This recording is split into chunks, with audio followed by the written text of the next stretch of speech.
Donc on explorait la notion de mode.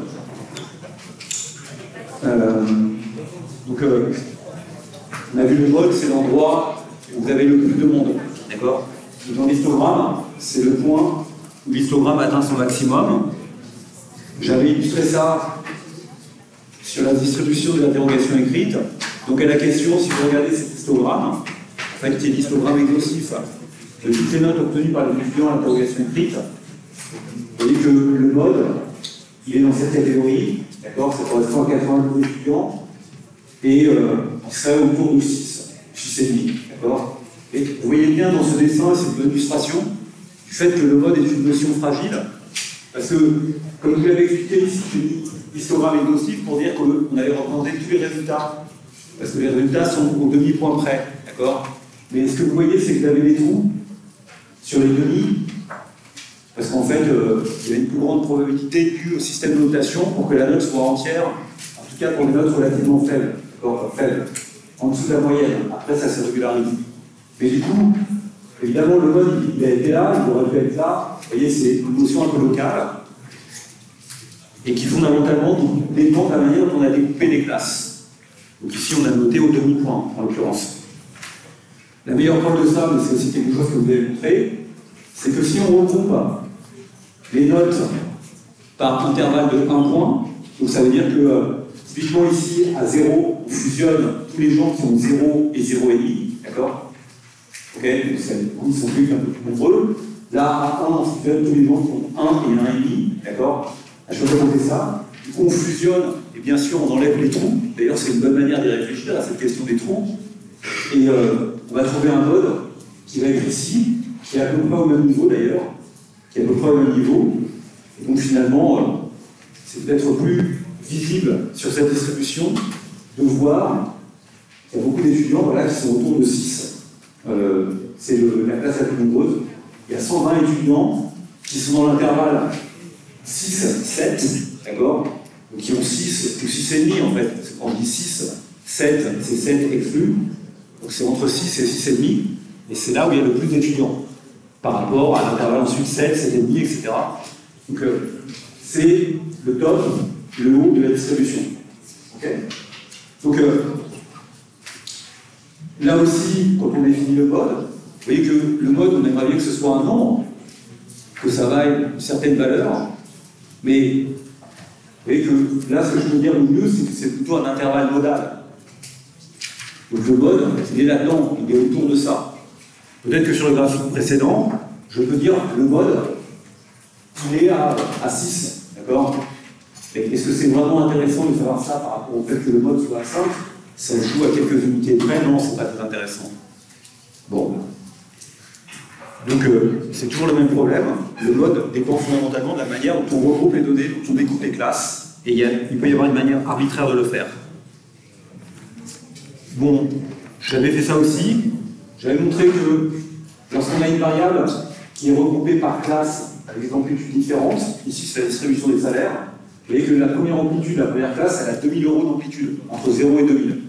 Voilà, peut-être qu'elle pourrait avoir moins, mais c'est comme ça qu'on lui présente les données.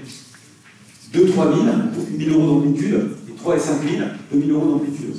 Donc il est évident que si vous voulez trouver le mode, si on vous pose la question, sachant que les classes ont des amplitudes différentes, il faut d'abord rectifier de la largeur de chacune des classes.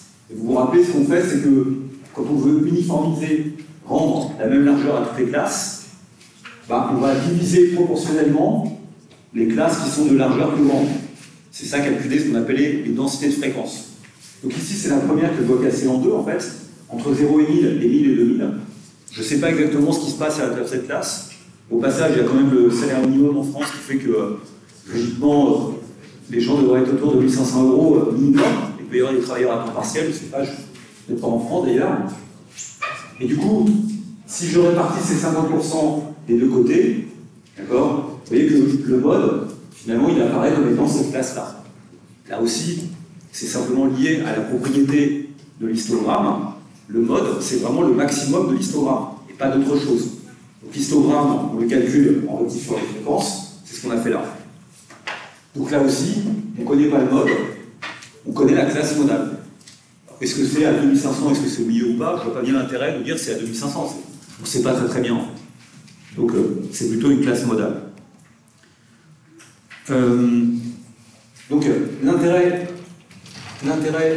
c'est que c'est simple à repérer graphiquement, d'accord? Pas évident pour une distribution continue. Ça dépend du découpage des classes et des intervalles. Okay, comment on les a construits. Ça se prête pas au calcul algébrique. Que fait-on lorsqu'il existe plusieurs modes locaux? C'est quelque chose que l'on appelle un phénomène de polarisation. Je trouve que c'est bien de savoir ce que c'est qu'un phénomène de polarisation. La polarisation, c'est quand, précisément, il y a une polarisation typiquement de la distribution des revenus, c'est ce qu'on a ici, avec deux modes locaux, avec d'un côté des gens qui, voilà, les classes aisées, de l'autre côté les classes beaucoup moins aisées, et au milieu la classe moyenne qui disparaît progressivement. Donc on a une polarisation ici dans la distribution des revenus. Donc quand on parle de polarisation dans une distribution, c'est le fait qu'il y a une espèce de vide qui se crée, en fait, on a une distribution qui devient multimodale. Donc c'est assez adapté, notamment à cet effondrement ou à cette disparition de la classe moyenne qu'on peut voir dans certains pays. D'accord ? C'est pour ça qu'on parle de polarisation. Donc ça s'appelle une distribution plurimodale, ou Twin Peaks. Vous voyez que, après la question c'est de savoir combien on en compte des modes. Parce que finalement, dans ma distribution des étudiants, on aurait pu se dire aussi, ah oui c'est très multimodal, regardez, il y a plein de pics au début, d'accord ? On a tous compris que ce n'était pas un phénomène très intéressant, c'était un phénomène simplement lié à la manière dont l'inflation a été construite. Okay, alors qu'évidemment, si vous avez la distribution des individus ou des pays qui observent ce type de courbe, c'est quelque chose qui est intéressant, qui montre éventuellement une polarisation à l'intérieur de la société, donc une division entre deux pôles, avec une distribution multimodale. Je vais t'arrêter là. Notion médiane. Donc la médiane, c'est, je la note ME, l'autre je vais noter MO, c'est la valeur de la variable, telle qu'il y ait autant d'observations ayant une valeur inférieure que d'observations ayant une valeur supérieure. Donc, c'est la valeur de la variable qui sépare la population totale en deux sous-populations. Donc, bon, une manière simple de le repérer, on va vite le voir, c'est d'utiliser la fonction de répartition. La fonction de répartition est la fonction cumulative. Précisément, elle nous donne la proportion de gens qui gagnent moins qu'un certain nombre, dont la valeur, dont la modalité est inférieure à un certain niveau qui est ici, en fait, la médiane. Donc la médiane, par définition, c'est précisément la valeur de la variable x qui est telle qu'on a 50% au-dessus et donc 50% au-dessus. Donc si vous voulez trouver la médiane et que vous connaissez la fonction de répartition, on va le voir tout de suite ensuite, il suffit juste de repérer pour quelle valeur la fonction de répartition vaut 50%. Vous êtes sûr que vous allez avoir 50% dessus, 50% en dessous. Alors c'est pas toujours évident. Si on est dans le cas discret, pour commencer par quelque chose qui est plus facile, voilà, vous pouvez dire, mais quel est le nombre d'enfants baignant dans un ménage? Ça, c'est une variable discrète. Le problème, c'est qu'une variable discrète, elle n'est pas reconnue. Donc, vous pouvez répondre strictement à la question. Le nombre d'enfants baignant dans le ménage français, c'est pas dans le ménage, c'est dans les familles françaises, puisque nécessairement, un ménage ne peut ne pas avoir d'enfants, donc il faut enlever le ménage pour une famille. On avait déjà vu cette distribution, il y a 45% des familles qui ont un enfant, 38% qui en ont deux, et 12,9% qui en ont trois. Vous voyez que vous avez un peu moins, tout juste un peu moins de la majorité des familles qui est en fait composée d'un seul enfant. Évidemment, si vous additionnez, les 1 et les 2 enfants, vous arrivez à 83,4%. Donc le point médian, il ne s'observe pas. Est-ce qu'il est 1? Est-ce qu'il est 2? La difficulté qu'on a, c'est qu'effectivement, on repère en quelque sorte un intervalle médian, dans lequel 50% est mis, qui est entre 1 et 2 enfants. 1 et 2 enfants. Le problème, c'est que comme on a une variable qui est discontinue, qui est discrète, d'accord, il n'y a pas de continuité, et donc on ne pourrait pas ranger les ménages en comptant le nombre d'enfants qu'ils ont, et puis prendre celui du milieu et dire qu'il a... Non, celui du milieu, imaginez que vous prenez tous les ménages français, toutes les familles françaises, vous les mettez en ordre, vous mettez en premier la famille qui a un enfant, etc., et vous les rangez comme ça. Et ensuite, vous coupez l'échantillon en deux, vous prenez cette famille et vous regardez combien elle a d'enfants. Elle en a combien? 2. Puisque jusqu'à 45%, 45% c'est 1, 45% de la queue, et puis après, vous arrivez dans la famille qui est avec 2 enfants. Donc ici, vous pouvez répondre, la médiane c'est 2, d'accord? Mais voilà, comme c'est une variable discrète, évidemment, vous voyez que la médiane restera longtemps à 2 enfants parce que c'est à 45%, quoi. Il y a tellement de gens qui ont 2 enfants que vous comprenez le problème de continuité qu'il y a. Donc c'est ce qu'on fait là, en fait. Je disais, on avait introduit la notion de fonction de répartition dans ces cas-là. On avait vu que la fonction de répartition, c'était le nombre de familles qui a moins de 0 enfant. Strictement moins de 1 enfant. Donc là, évidemment, ça va jusque-là. Ensuite, ça saute.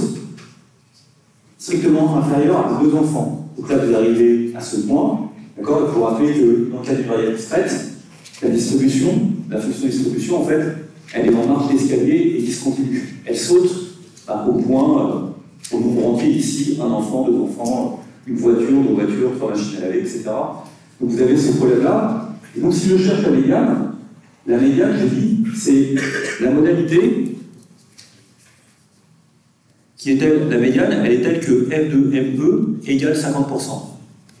Donc si je trace la droite ici à 50%, la droite horizontale, j'essaie de regarder à quelle valeur ça correspond de f, et évidemment, je vais tomber sur un point de discontinuité. D'accord?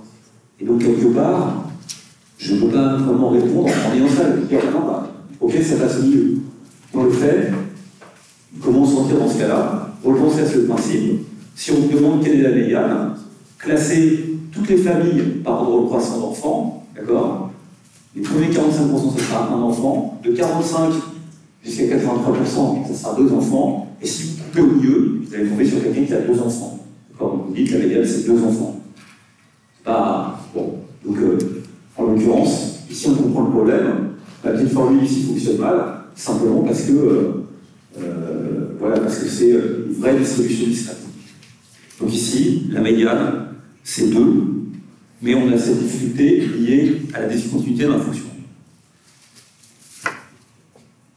Si maintenant, vous êtes dans le cas d'une fonction continue, une variable continue, c'était... après, je prendrai l'interrogation écrite. Si vous prenez une variable continue, et nous, la variable continue qu'on avait fait, c'était un modèle de durée, c'était l'ancienneté des gens dans leur appartement. Vous vous rappelez que ce qu'on avait fait, c'est que dans ce cas-là, on avait dit, dans ce cas-là, la fonction de répartition, on va plus la faire comme étant une courbe en escalier avec des discontinuités. Comme elle est continue, on va relier les points qu'on connaît. Donc, les points qu'on connaît, c'est 0%.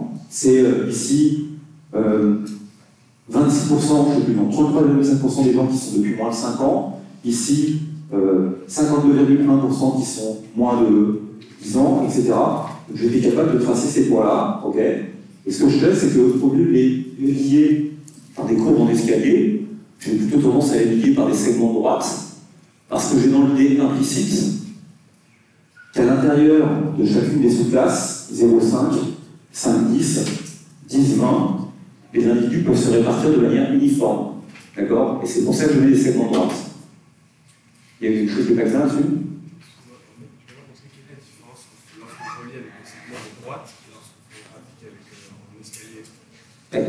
Ok, tout simplement la nature de la variable. Ici, on regarde le nombre de gens, le nombre d'enfants par famille. D'accord? Il n'y a aucune famille qui peut avoir 1,5 enfants par construction. Ils en ont soit 1, soit 2. Alors que vous pouvez avoir des gens qui sont dans leur logement depuis 2 ans et demi. D'accord? Vous voyez bien la différence qu'il y a entre une variable discrète et une variable continue. Le problème, c'est que la variable continue, vous l'avez discrétisée, vous l'avez rendue discrète, vous l'avez mis dans des intervalles pour réussir à exprimer quelque chose et faire un tableau. Vous n'allez pas donner toutes les variables. On verra cette différence pour l'interrogation écrite. Là, on peut soit donner toutes les notes, soit rassembler les étudiants dans des classes. Okay?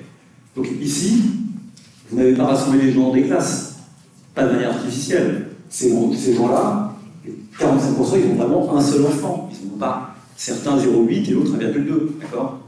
Et donc, quand on cherche à représenter la fonction de répartition, d'accord, ce qui se passe, c'est que si vous regardez combien de gens ont un nombre inférieur strictement à un enfant, là, voilà, toutes ces valeurs-là, elles sont à 0, d'accord? Combien de familles a un nombre inférieur à un demi-enfant? 0, aucune, d'accord? et donc ça reste à 0. Et quand vous arrivez ici à 0,99, quand vous passez à 1, ça saute sur ce point-là. Et ensuite, ça refait la même chose qu'il y a 2 enfants, ça ressaute. D'accord? C'est bien comme ça que j'ai envie de le représenter, comme étant quelque chose en marge d'escalier. Vous êtes OK que je ne vais pas joindre ces 2 points par une droite, puisque si je joignais ces 2 points par une droite, je ferais l'hypothèse implicite qu'il y aurait une forme de répartition dans les familles qui ont entre 1 et 2 enfants, il y en aurait qui auraient 1,5 enfants. D'accord? C'est pas comme ça que tu construis ces données. Ces données, c'est un nombre entier d'enfants, comme un nombre entier de machines à laver ou de voitures dans le ménage. Donc, du coup, je ne peux pas interpoler ce qui se passe à l'intérieur de chacun de l'intervalle. Ça n'a aucun sens. Alors que, sur l'ancienneté, dans le logement, il s'agit d'une variable continue, d'accord? Et bien sûr qu'il y a des gens qui sont depuis 2 ans dans leur logement, et ces gens-là, ils sont là. Combien sont-ils? Et combien sont ceux qui sont depuis une durée inférieure ou égale à 2 ans dans leur appartement? Je ne le sais pas. La seule chose que je sais, c'est que c'est entre 0 et 33,5%. L'hypothèse que je fais l'hypothèse selon laquelle, à l'intérieur de l'intervalle 0,5, les individus sont répartis de manière uniforme. Les ménages sont répartis de manière uniforme. C'est-à-dire qu'entre 0 et 2 ans, il devrait y avoir 40%, 2/5 des effectifs compris ici entre 0 et 5 ans. Pourquoi? Parce que 0,2 ans, ça fait un intervalle de 2 sur 5. Donc 2/5 des effectifs qui sont ici, d'accord, des 8 832 000 familles sont dans leur logement depuis 2 ans, moins de 2 ans. C'est une hypothèse. Évidemment, c'est pas juste, d'accord? C'est pas juste. Et moi, on va le voir peut-être pour les notes, là ça va être un peu plus juste. Moi, c'est comme ça que je représente les choses. Je veux signifier que la variable est continue, et donc je préfère la représenter comme une fonction de répartition continue, mais avec des segments. Et en faisant des segments, je fais l'hypothèse qu'à l'intérieur de chacun des sous-intervalles, les gens sont distribués de manière uniforme. Et plus j'ai de sous-intervalles, d'accord, moins ma courbe elle apparaît comme étant des droites, d'accord, parce que vous savez très bien que si vous faites tendre vers l'infini le nombre de points et que vous les liez par des droites, si derrière ça va faire une fonction continue et dérivable. Ici, elle n'est pas dérivable, évidemment. Ça, c'est caractéristique. Elle a des points anguleux.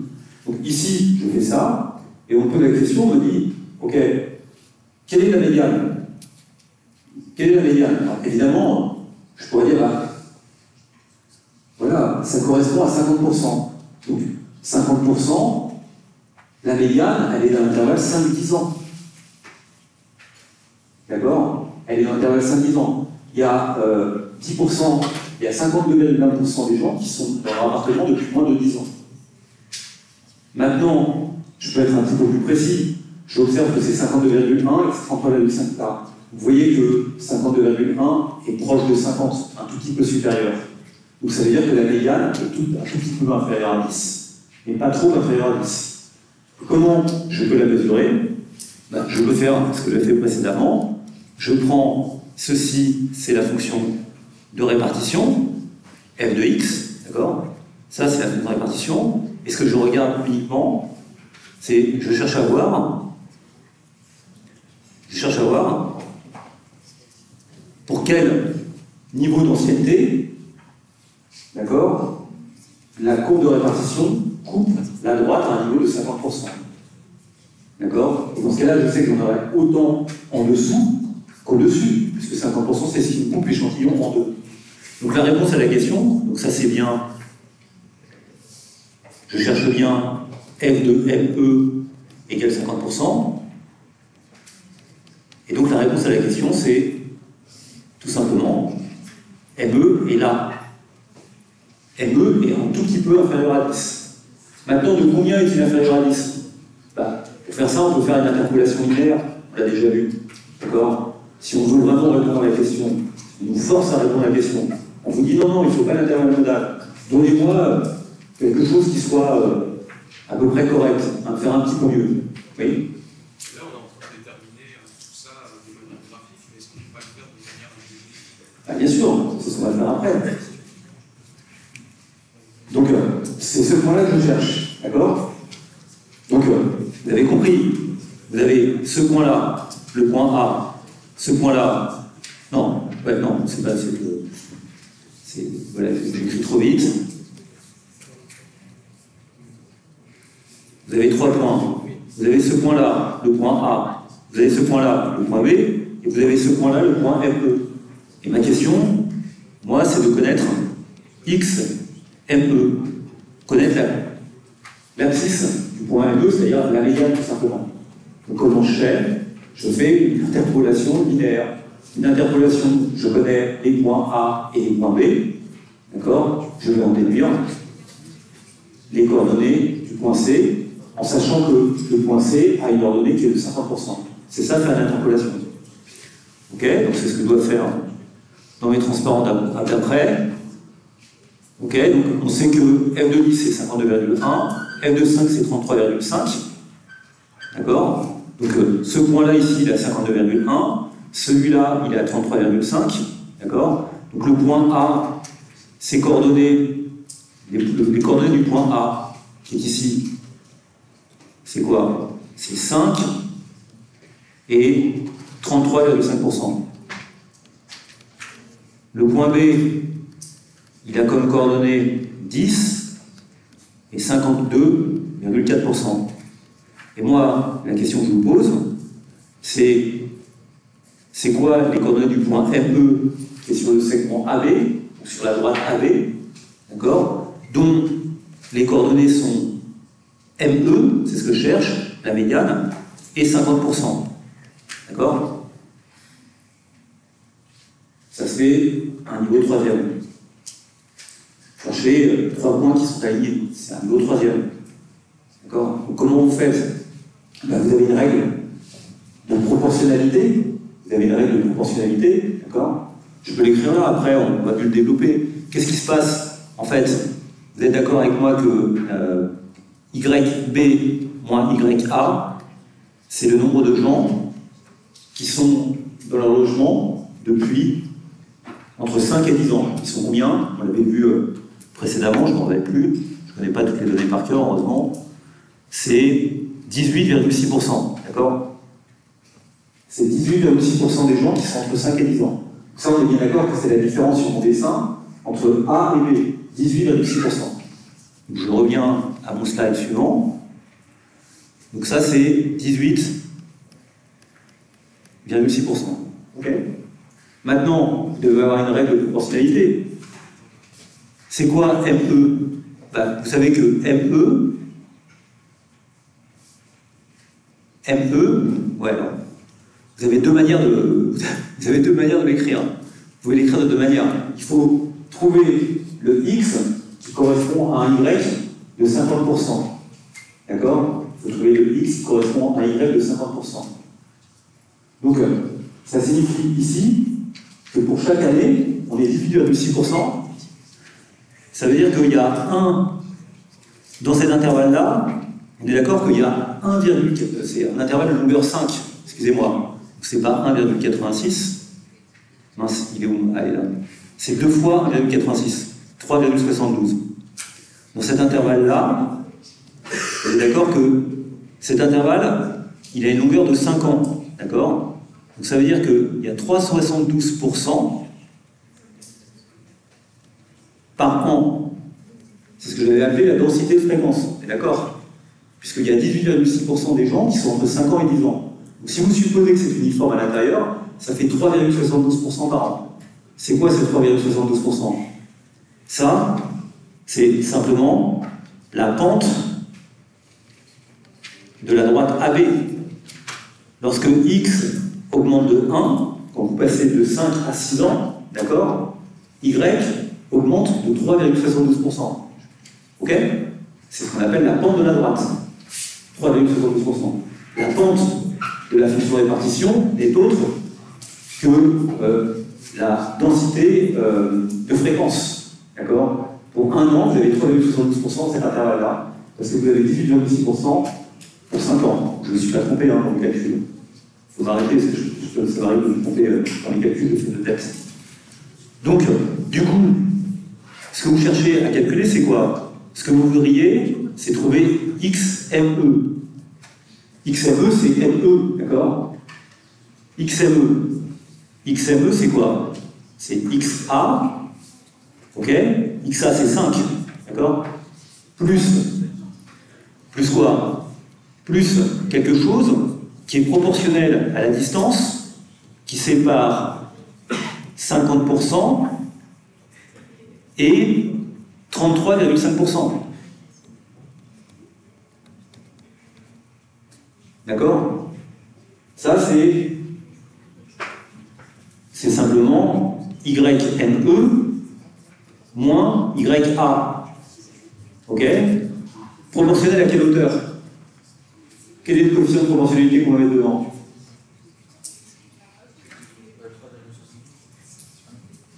Attention, 3,72, c'est quand on augmente de 1, ça augmente de 3,72. Et là, moi je vais faire l'inverse. Je veux dire, quand le pourcentage augmente de 1%, de combien augmente l'année? Je vais le faire en sens inverse. Donc c'est 1 divisé par 3,72.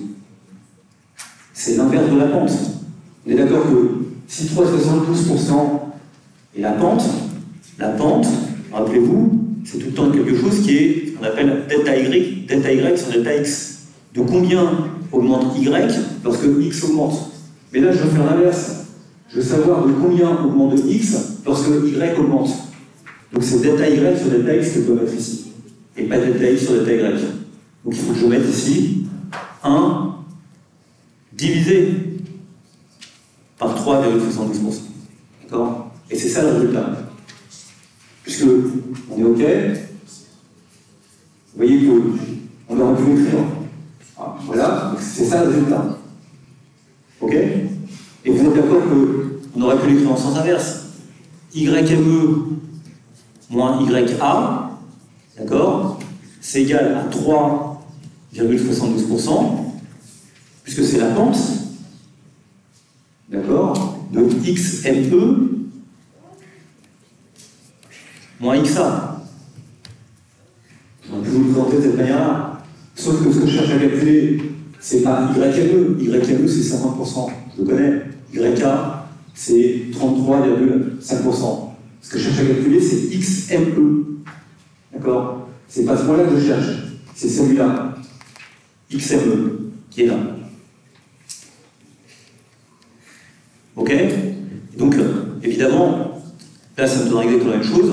Ça, c'est égal à 18,6%. Ça, c'est égal à 3,72%. Et ça, c'est égal à XME moins XA. Donc, XME moins XA, c'est égal à 18,6% divisé par... Non, je me suis trompé, c'est pas 18, parce que... C'est pas 18, là, c'est... YME, c'est 50%. D'accord? Donc, 50% moins 33,5%, ça fait 16,5%. D'accord? Donc ça, c'est 16,5%. C'est exactement cette quantité-là, hein. On l'a déjà calculé. D'accord? On l'a déjà vu. Et donc, le résultat, c'est 16,5 divisé par 3,72. Ça fait combien? 7,5 divisé par 3,72. Il y avait quelqu'un qui, le soir de l'interro, avait gentiment prêté une calculatrice, une étudiante. Vous l'avez récupérée? Ah, c'est dommage. Je l'ai laissé là-haut, au 15e étage, au bureau du secrétariat. Il faudra que vous alliez la chercher. Merci encore. Et donc, ça fait 4,49. On est d'accord? Donc, combien remet la médiane? La médiane, elle vaut 5 plus 4,49. 9, 5, XA c'est 5, hein. C'est 9,49. D'accord?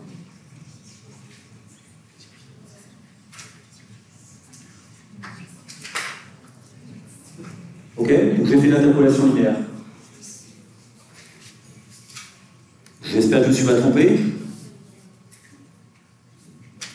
Ok? Là c'est la même chose.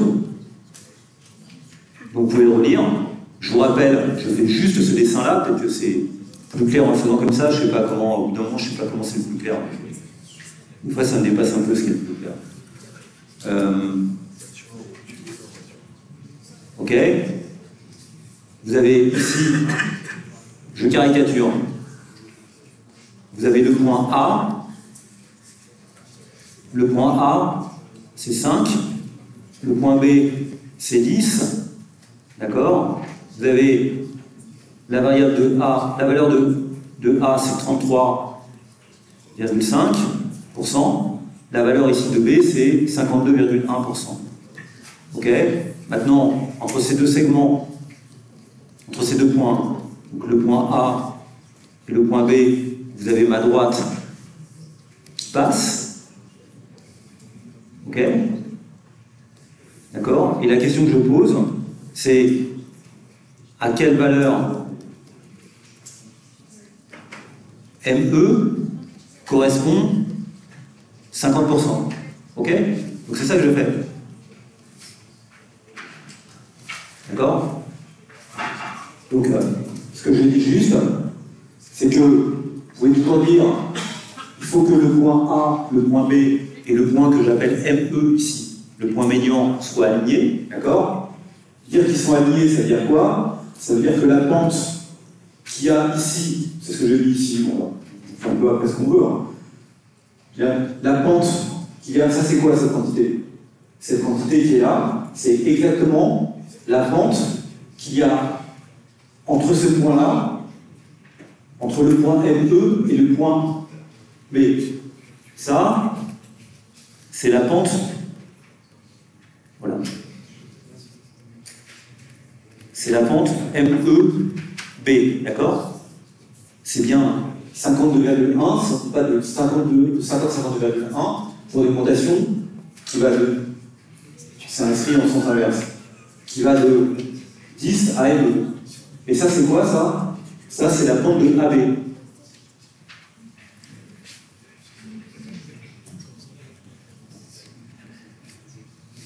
Et cette pente, elle vaut 3,72%.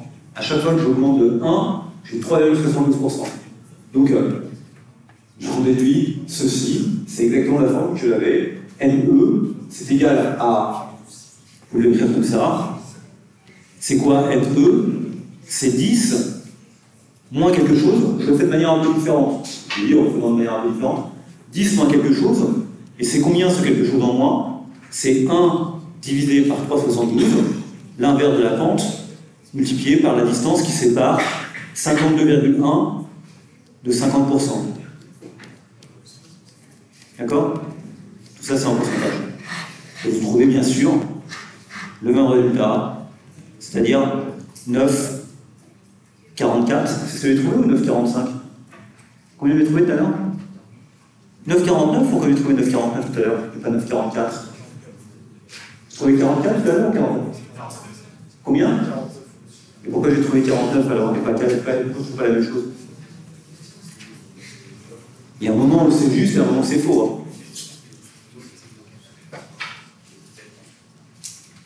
Ok, on regarde.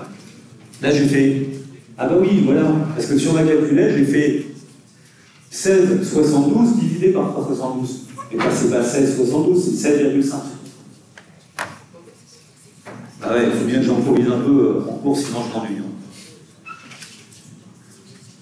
Donc si vous faites 16,5, d'accord, je corrige. Je trouve bien 4,43,54. Donc vous me pardonnerez, ici c'est 4. En fait je fais un peu exprès, je sais pas. J'aime bien mettre plein de gribouillis sur les transparents, comme ça je me dis que les gens qui viennent pas au cours, ils ne comprennent rien.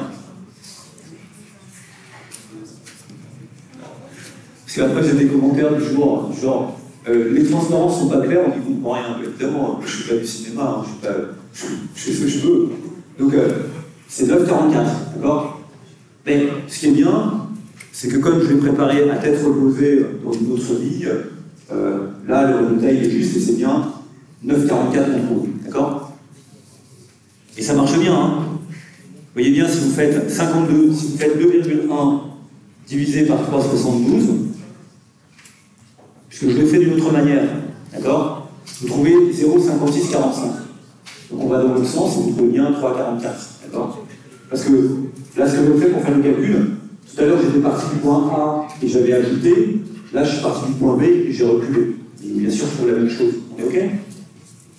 Bon, c'est pas très dur. Hein. Chaque année, il y a des questions comme ça pour moi à l'examen. Je ne sais pas si c'est très passionnant, parce que finalement, c'est vous demander de refaire une équation droite. Mais quand même, c'est quand même un peu le b.a.-ba du calcul, c'est une règle 3, d'accord? Et c'est juste de comprendre ce principe de proportionnalité que j'illustrerai là, et c'est ça l'interpolation linéaire. Deuxième fois qu'on le rencontre, je pense qu'on le reverra encore en DE, et ça devrait suffire. Ok. Ah bah regardez, là je l'ai encore refait, décidément ce jour-là je m'oubliais. Hein. C'était certainement pour faire le beau dessin, que je ne vais pas refaire parce que je ne vais pas refaire encore le beau dessin, surtout qu'on est en retard. Et j'ai une bonne nouvelle à vous annoncer, je ne sais pas si vous avez trouvé que c'est une bonne nouvelle, mais je ne suis pas là la semaine prochaine. Bah, il y aura peut-être grève la semaine prochaine aussi, hein, donc ça ne change pas grand-chose. Mais vous savez, moi, j'ai aucun problème avec les grèves. Quand il y a grève, je fais cours sur YouTube. Bah, c'est bien ça. Vous voyez bien, le gouvernement fait pareil. Pour le métro, il met en œuvre la ligne 1 et la ligne 14 le 5 décembre. Moi, j'ai YouTube et donc les grèves. Donc, si je suis courageux, je pense que je serai. Vendredi, j'enregistrerai le cours de mardi dans mon bureau. Tout seul dans mon bureau. D'accord? Bon. Ok. Si maintenant vous appliquez ce principe à un problème qui vous tient beaucoup plus à cœur, qui est la note médiane des étudiants. Vous avez tous compris en pratique comment vous allez faire. Vous avez 1005 étudiants, bon il y en a un peu plus parce que depuis la semaine dernière, il y avait 2 ou 3 copies qui étaient perdues. Si vous n'avez pas de notes, il faut nous le dire. Ou s'il y a des erreurs dans votre corrigé, que vous pensez, il faut aussi nous dire, vous m'envoyez un mail et je vérifie. Vous avez 2 ou 3 notes en plus qui sont apparues, que je ne les ai pas corrigées depuis la semaine dernière. Si je les ai corrigées sur l'NT, mais je ne les ai pas corrigées dans la manipulation, je vais faire ça tout le temps. Et la semaine dernière, on avait 1005 étudiants qui ont passé l'examen, d'accord? Donc, vous voyez que c'est un nombre impair. Donc, l'étudiant médian, vous allez classer les étudiants par ordre de mérite, en montant ou en descendant, comme vous voulez, ça n'a pas d'importance. D'accord? Et donc, l'étudiant médian, c'est celui qui, dans ce classement, obtient la 503e note, pas la 502e, moi je dis 502e. D'accord? Puisque si vous êtes 503, vous avez 502 personnes qui sont derrière vous, et vous en avez 502 qui sont devant vous. D'accord? Dans le sens où, vous voyez que, ici, le nombre d'étudiants est pair, et d'impair. Donc ça tombe bien parce qu'on a vraiment un étudiant médian. S'il était pair, vous accepteriez avec moi, vous déciderez de dire bah, c'est pas grave, à une unité près, on n'est pas à ça près. D'accord? Ça peut poser des problèmes. Si vous avez 4 individus qui ont un individu médian, bah, vous ne savez pas, c'est celui qui est à 2,5. Enfin, je ne sais pas. Quand on prend les 1000, ce n'est pas un problème. Donc, vous le faites et vous repérez sa note. Et si vous avez repéré sa note, vous savez combien c'est la médiane. La médiane ici, en l'occurrence, c'est 7. Cet étudiant, il a 7. Et si vous regardez d'un peu plus près, je vais vous montrer ça tout de suite, comme je sais que vous aimez bien l'Excel, et que vous adorez regarder la distribution des étudiants, et moi des dossiers Excel, j'en vois tellement dans ma vie que j'en ai trop, d'accord? Si vous regardez, vous voyez que là, j'ai classé les étudiants par ordre de mérite.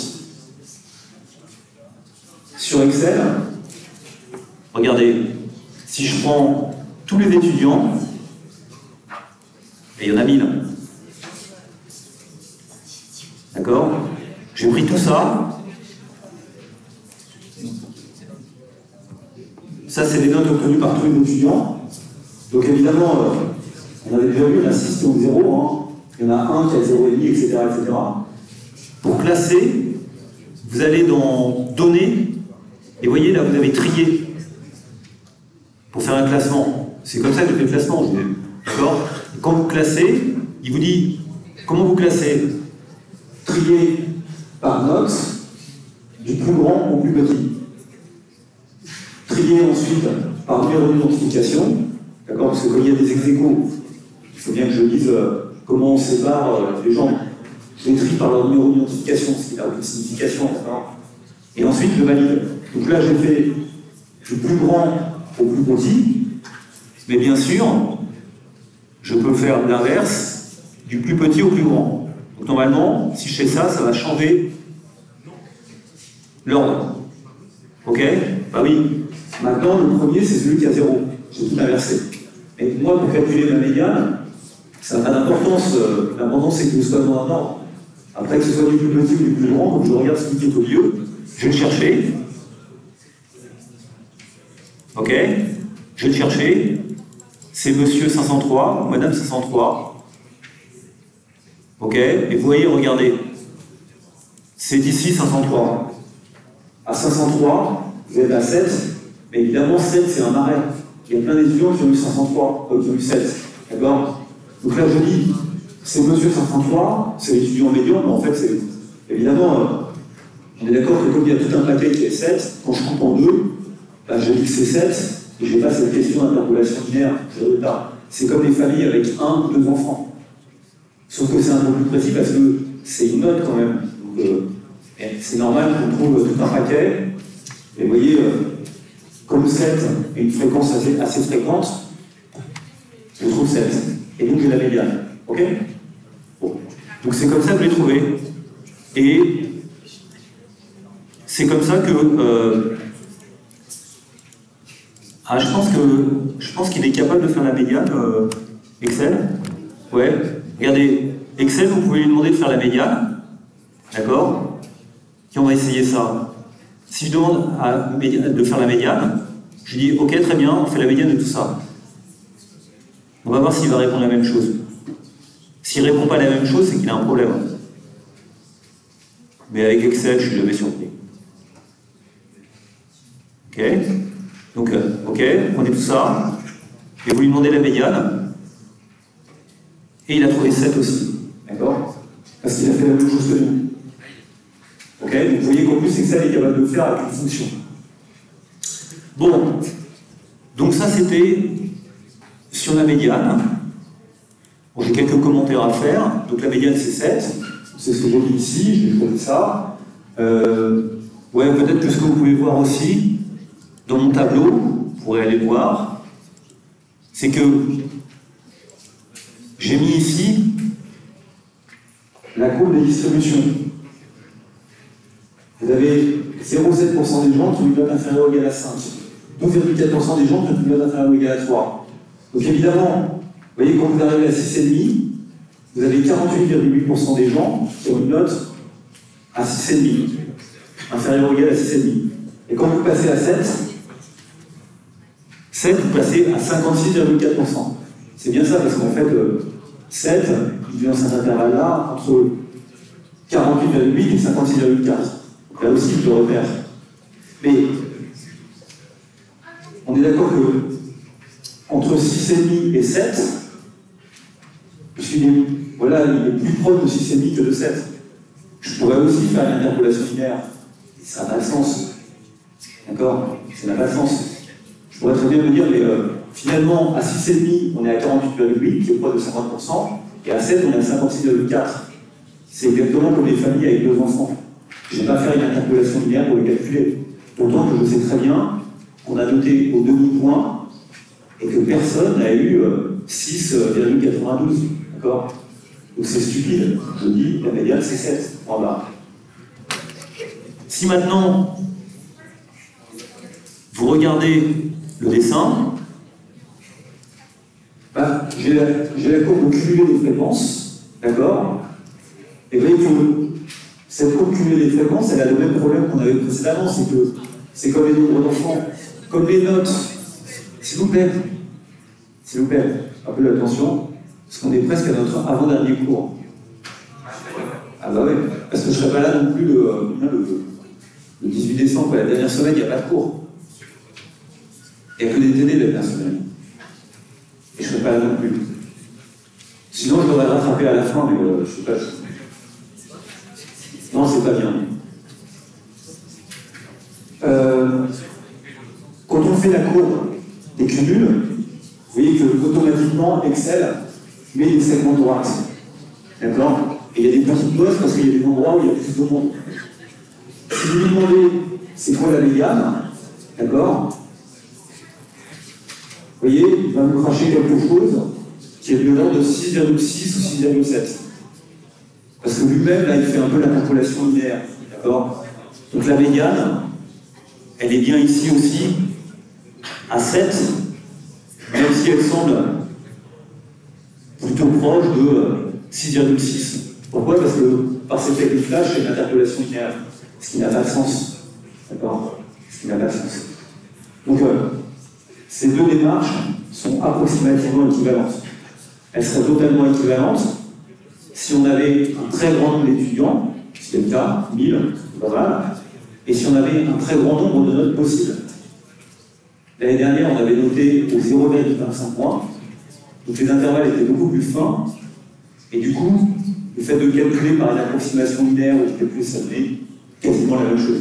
Ici, c'est un petit peu différent, parce que 6,5 c'est 48%, et 7 c'est 56%. Donc du coup, on a tendance à se dire, tiens, c'est juste un petit peu au-dessus de 6,5. En fait, c'est bien 7 la médiane. Ok? C'est comme le nombre d'enfants. Bon. Pas très intéressant, mais c'est notre. Donc la médiane est la valeur de la variable qui sépare la population en deux parties de taille égale. Donc c'est quand même intéressant. C'est une variable qui exprime quelque chose. La moitié des étudiants ont obtenu moins de 7. D'accord? Ça vous situe dans la promo. Se calcule rapidement et sa signification est claire. Vous pouvez l'écouter à la radio. N'est pas affecté par des observations aberrantes. On est d'accord que si on avait eu quelques individus qui avaient eu 0 en plus, ça n'aurait pas changé la médiane. Il a fallu vraiment que j'ai beaucoup d'individus qui ont 0 en plus. Même si j'avais des individus qui avaient des 20, d'accord, ça n'aurait pas tellement changé la médiane. Sauf si j'en avais eu plein, bien sûr. Parce que vous voyez bien que c'est quelque chose qui est robuste, cette médiane, à des observations qui seraient des observations aberrantes. Il n'est pas aberrant d'avoir 20. Hein. D'accord? Et ce qu'on appelle les outliers en anglais. C'est pas vraiment affecté par le découpage de ces classes, contrairement au mode, même si il y a cette histoire d'approximation linéaire. Mais ça ne se traite pas forcément au calcul algébrique. C'est pas facile de faire des calculs de médiane. C'est comme mélanger des queues. D'accord? Par exemple, j'aurais pu prendre la médiane de ceux qui ont fait sujet A et la médiane de ceux qui ont fait sujet B. On aurait séparé en deux queues. On aurait obtenu deux médianes, on peut le faire. Certainement les deux, ça doit être 7, à vérifier. Et vous voyez que quand vous reformez une queue, vous n'êtes pas sûr que la médiane des deux, ce soit la moyenne des deux médianes, ou c'est quoi? Il n'y a pas de formule simple qui peut vous exprimer ça. C'est en ça que ça ne se calcule pas, ça ne se traite pas au calcul algébrique. Ok. Je continue parce que comme je suis arrivé en retard et que je pensais que je serais pas la semaine prochaine, autant avancer. La moyenne. Donc, vous avez compris, on a une variable et elle peut prendre k valeurs possibles. C'est ça, hein, qu'on étudie. Ok? Elle peut prendre k valeurs possibles. Donc ici, pour les notes des étudiants, c'est k compris entre 0 et 20 avec des demi de précision. Donc la moyenne, on aime bien la noter comme ça, c'est x bar, d'accord? C'est égal à quoi, bien sûr? C'est égal à 1 sur n, la somme de i égale 1 à k. Alors attention, hein, parce que je dois considérer l'effectif ni qui correspond à chacune des sous-classes. Donc je compte le nombre d'étudiants qui ont obtenu 6,5. Et donc ce que je vais faire, c'est que bien sûr, je vais faire la somme des ni xi. Où ni, c'est l'effectif correspondant à chacun des classes. De la même manière, j'aurais pu l'écrire en termes de fréquence, la somme de i égale 1 à k, des fi qui sont les fréquences, multipliées par xi. Sachant bien sûr que la fréquence, c'est égal à ni sur n, d'accord? C'est le pourcentage de gens qui se retrouvent dans chacune des classes. On est OK? Il y avait une notation que j'aimais bien. Produit scalaire, d'accord? Une moyenne, c'est un produit scalaire entre une pondération, les f, qui sont à 1, et puis les observations, qui sont toutes les modalités possibles de la variable. D'accord? Donc derrière, sur Excel, ça va être un somme prod. En tout cas, ça peut être un somme prod.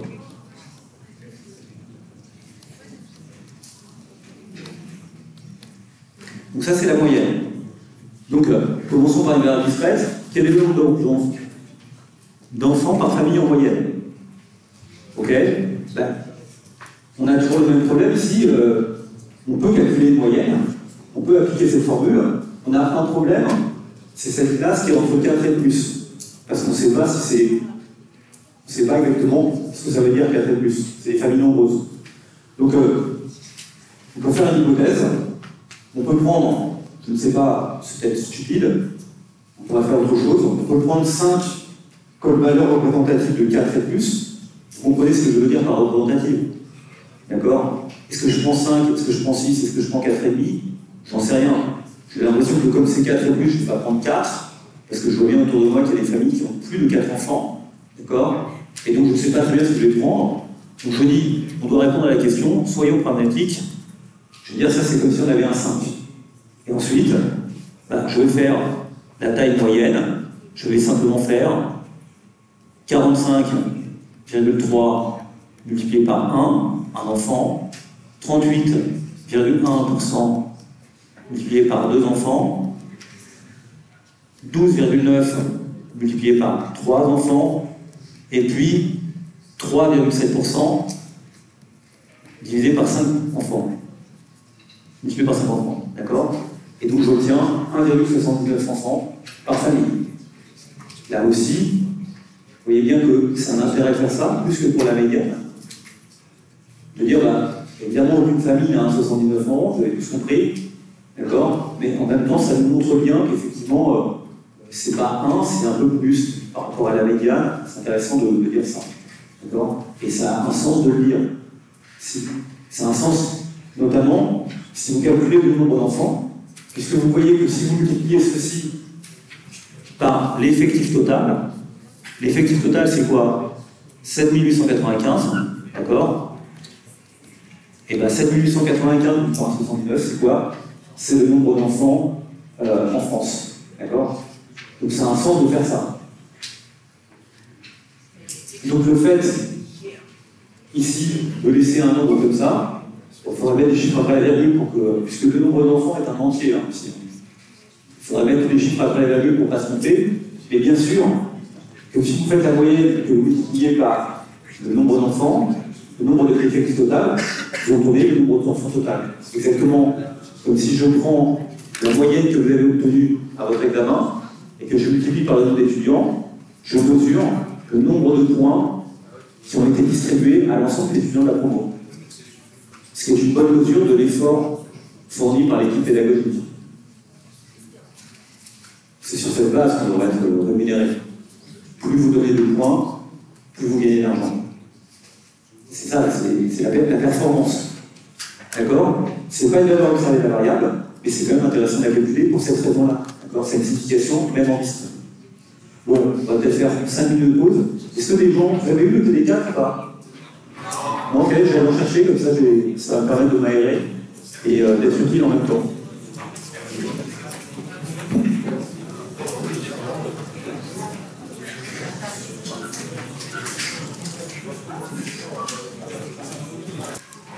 Du nombre de ménages, du nombre d'enfants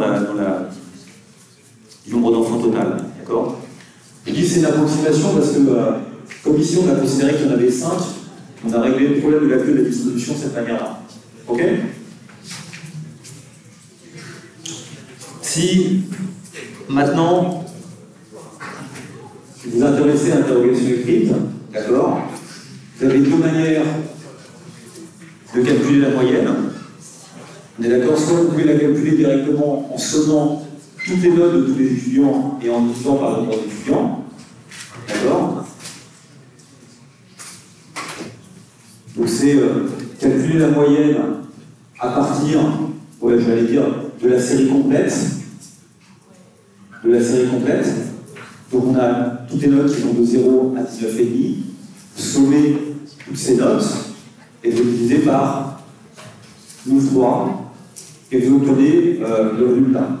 Cette manière de faire, d'accord, c'est simplement ce que vous faites par une instruction Excel qui est très simple, qui est de dire, allez voir mon fichier Excel, la moyenne des notes sont contenues dans un vecteur qui est le vecteur D2, D1006, qui a 1005 éléments, qui sont les 1005 notes obtenues par l'étudiant.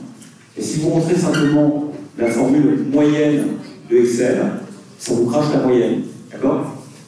Donc c'est ce que j'ai fait ici. Dans ce fichier-là, vous voyez, quelle est la moyenne totale? C'est la moyenne, la formule est là, 7,12. C'est la moyenne D2, D6. Ok? Après, vous avez plein de subtilités intéressantes dans Excel qui ne sont pas au programme. Si je veux faire la moyenne des gens qui sont dans les groupes A, qui ont fait le sujet A, d'accord? Eh ben, j'utilise un autre truc qui s'appelle moyenne si, d'accord? Et pour faire moyenne si, je prends toutes les notes qui sont là, et je ne sélectionne que ceux qui correspondent à la ligne A, d'accord? Et vous voyez comment je fais, c'est moyenne, je fais la moyenne si quelque chose est ajouté. Et comment je dis? Je dis, c'est la moyenne de D2 à D6, c'est toujours la même chose, sur toute cette série-là, et devant, j'ajoute si C2, C6, qui correspond ici, est égal à A. D'accord? C'est une condition en fait restrictive. Donc je veux, vous voyez, moyenne, c'est la moyenne simple, et moyenne si, c'est je veux séparer les deux groupes A et B. Donc je dis de faire la moyenne sur deux sous-groupes, et une manière de définir les deux sous-groupes, c'est de faire une moyenne si, point, si. La première condition, c'est la condition qui vous dit c'est quoi la condition si. La condition si, c'est si ce qui est dans la colonne C, d'accord, est égal à A. Et c'est comme ça que j'obtiens la moyenne du groupe A. D'accord? Je peux faire la même chose évidemment avec le groupe B.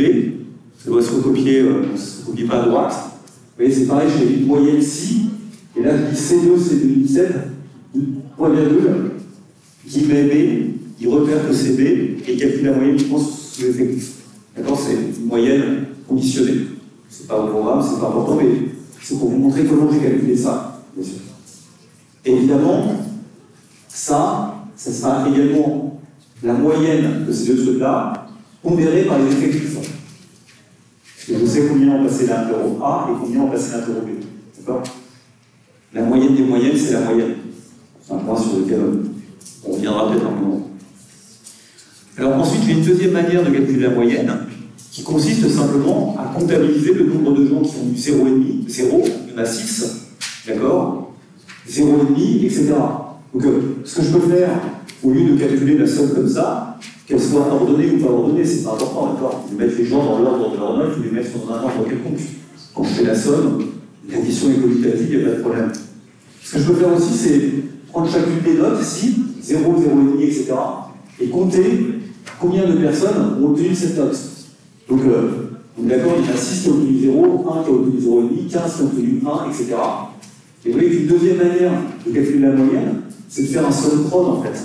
C'est de considérer les différentes notes possibles, il n'y en a que 40, d'accord, de 0 à 20, puisque c'est très bien qu'il n'y a pas de demi-point, et de comptabiliser après, pour chacun, le nombre de gens qui ont obtenu la note en question. Donc il y en a 7 qui ont eu 77, 37 qui ont eu. Donc ça consiste à faire un sum prod. Ce que je veux dire, c'est que la moyenne, je peux aussi le calculer ici, en faisant sum prod de quoi? Rappelez-vous, sum prod, ça consiste à prendre la somme des produits de trucs, ça fait un produit scalaire. Le premier vecteur que je vais prendre, c'est celui-là, les notes, d'accord, jusqu'au bout, de 0 à 20. Bon, en fait, à 20, il n'y a personne qui a eu 20, ça ne changera rien. Et puis après, j'ai considéré les effectifs. Vous voyez, alors, soit je considère les effectifs, soit je considère les fréquences. Ici, j'ai les effectifs. 6, 1, c'est pas les là c'est marqué fréquence, mais c'est effectif en fait. 6, 1, 15. Et là, j'ai en pourcentage de l'observation. Donc, soit je peux faire le sum prod avec les fréquences, et je n'ai pas besoin de diviser par 1005, soit je peux le faire ici avec l'effectif, mais dans ce cas-là, il faut bien que, faut pas que j'oublie de diviser par 1005. De toute façon, si je ne le fais pas, vous allez pouvoir voir tout de suite, parce que vous allez trouver que la moyenne, c'est 7000. Vous allez me dire, ça va pas. D'accord? Donc je peux faire au choix avec l'un ou l'autre. Je propose de le faire avec les fréquences. Les fréquences sont ici, d'accord? Ok? Donc, cette colonne, c'est quoi? C'est... Je fais bien attention à ce que ça corresponde. D'accord? J'ai bien fait le somme prod K2, 42, avec O2, O42. Et si je fais ça, d'accord? À la virgule près, si je ne me suis pas trompé, je devrais trouver la même chose que ce qui est à côté. D'accord? Et bien sûr, je trouve la même chose, puisque j'ai simplement factorisé, regroupé les gens. Bon. Donc c'est pour dire qu'il y a deux manières de le faire. Il y a deux manières de le faire. Pourquoi j'explique ça? Parce que si les deux chiffres ici sont exactement les mêmes, c'est parce que je n'ai jamais mis des notes qui étaient un quart de point. D'accord?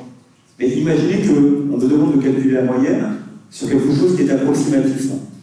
Typiquement, on me demande de calculer la moyenne en ayant les notes, les regroupements, non pas pour toutes les notes, mais en ayant des regroupements de 0 à 1. Là, je dis quoi? Dans 0, j'ai tous les gens qui ont 0. Dans 1, j'ai tous les gens qui ont quoi? Qui ont, c'est ça, qui ont 1,5, 0,5 ou 1. Ici, dans 2, j'ai mis tous les gens qui ont 2 ou 1,5. D'accord? Donc j'ai fait des regroupements. Rappelez-vous, c'était pour essayer de gommer mes situations. C'est clair que si je fais le somme prod de ça et des fréquences, des effectifs, ça ne va pas me donner exactement le même résultat. D'accord? Pourquoi? Parce que je fais des regroupements. Donc, les deux manières que je vais indiquer, il y en a une qui est archi juste parce qu'elle incorpore toute la population, mais des fois on est aussi dans des situations où on doit en quelque sorte, quand on a regroupé la population en sous-groupes, on fait des espèces d'approximations. Dans ce cas-là, qu'est-ce qu'on doit faire? Réfléchissez un instant. Vous voyez que si j'ai regroupé ici tous les gens qui ont 0, ok, ils sont 6. Là, tous les gens, j'ai mis 1, mais en fait, c'est des gens qui ont soit 0,5, soit 1, pas autre chose. D'accord? Il faut que je mette un nombre représentatif pour eux. Si je mets 1, ça va surestimer ma moyenne. Parce que je vais faire comme si les gens qui avaient 0,5 avaient 1. Si je mets 0,5, ça va sous-estimer ma moyenne. Ça va faire comme si les gens qui avaient 0,5 avaient 1, avaient 0,5. Donc, dans ces cas-là, il faut prendre simplement un nombre qui est représentatif de la classe en question. Et ici, en l'occurrence, donc souvent c'est le centre de la classe, c'est le cas général, mais ici vous voyez que, voilà, ceux qui ont 0,5 ou 1, bah allez, on va faire comme s'ils avaient 0,75. D'accord? On va couper la courbe en deux.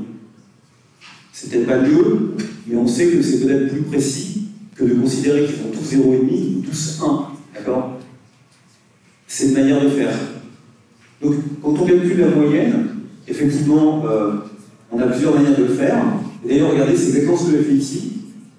Là, j'ai calculé la moyenne dans un somme prod, c'est calculer la moyenne à partir de l'histogramme, en faisant le produit scalaire de la fréquence et de la valeur possible.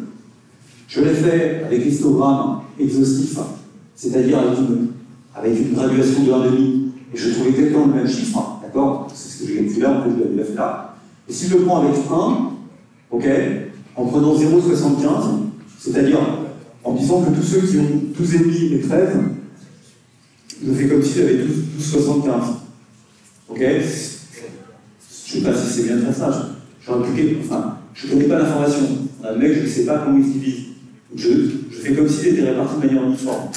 En fait, c'est une fiction, et si je fais ça, je n'ai pas trouvé exactement 7,2, j'ai trouvé 7,03. Pourquoi? Parce que c'est approximativement juste. Et c'est pas totalement stupide. D'accord? Si vous voulez faire la moyenne de la promo des gens qui sont admis, vous connaissez que les mentions des gens, vous allez les prendre, c'est-à-dire il y a des gens qui ont la mention passable, les gens qui ont la mention passable, j'en ai 11. Ceux qui ont la mention assez bien, j'en ai 13. Ceux qui ont la mention bien, j'en ai 15. Et ceux qui ont la mention très bien, j'en ai 18. Voilà. Si je fais ce regroupement, j'ai trouvé à peu près la même moyenne. C'est pas exact, bien sûr, et c'est une manière d'approximer les choses en considérant le centre de la classe. c'est bien souvent ce qu'on est obligé de faire. C'est bien souvent ce qu'on est obligé de faire. C'est exactement comme l'interpolation linéaire, c'est le même genre de réflexion. C'est une approximation, mais c'est pas complètement stupide. Donc tout est dans ça. C'est ce que je dis là. Je dis voilà, il y a deux manières de calculer, directement à partir de la série complète. Ça, c'est la bonne manière de faire, mais pour ça, il faut avoir toutes les informations sur les notes obtenues par 1005 étudiants. Soit vous n'avez que l'histogramme, et dans ce cas-là, vous pouvez utiliser un SUMPROD, et le SUMPROD va combiner quoi? Va combiner des fréquences avec un nombre C qui est représentant de la classe dans laquelle vous vous situez. Donc, la classe dans laquelle vous vous situez, soit ça peut être le centre de la classe, c'est ce que j'ai fait pour mon exemple des mentions. D'accord? J'ai dit, tous les gens qui ont une mention passable, je leur colle 11. Je ne sais pas trop bien combien il faut leur mettre, je n'ai pas l'information.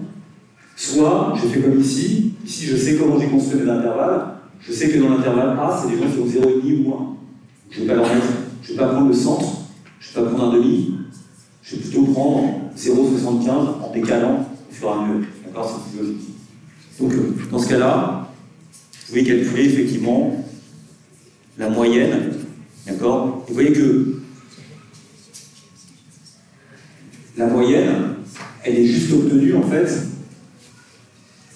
en prenant la valeur de chacun des trucs en les additionnant. Donc c'est comme ça qu'on la calcule. Ok? Une utilisation nouvelle, toujours la même utilisation de son prod. Ça, c'est rien d'autre qu'un produit scalaire. Donc c'est ce que je dis ensuite encore. Voilà.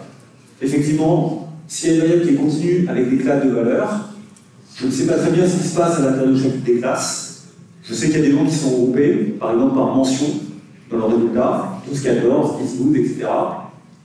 On ne sait pas ce qui se passe à l'intérieur de chacune des classes. Alors, on peut arbitrairement choisir le centre de la classe comme représentatif de la classe. Vous admettez que si vous prenez la borne inférieure, vous sous-estimerez la moyenne. Si vous prenez la borne supérieure, vous allez la sous-estimer. Donc comment choisir entre les deux? On ne sait pas très bien, donc prenons le centre.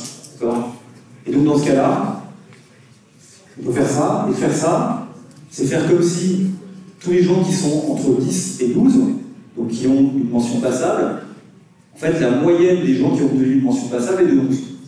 Donc c'est comme si ces gens-là se répartissaient de manière uniforme entre 10 et 12. D'accord? C'est toujours le même type d'hypothèse qu'on fait.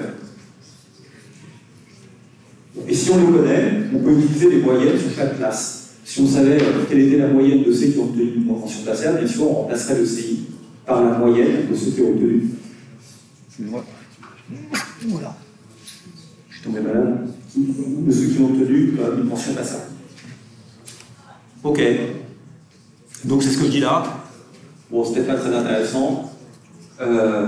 Voilà, donc dans notre exemple, si on prend des classes d'amplitude 1 point, en fait, on a bien vu que la première, elle était un peu bizarre, elle était tous les gens qui avaient 0, parce qu'on commence à 0, et on en a 6 ou 15, je sais plus, on a 6 sur 0.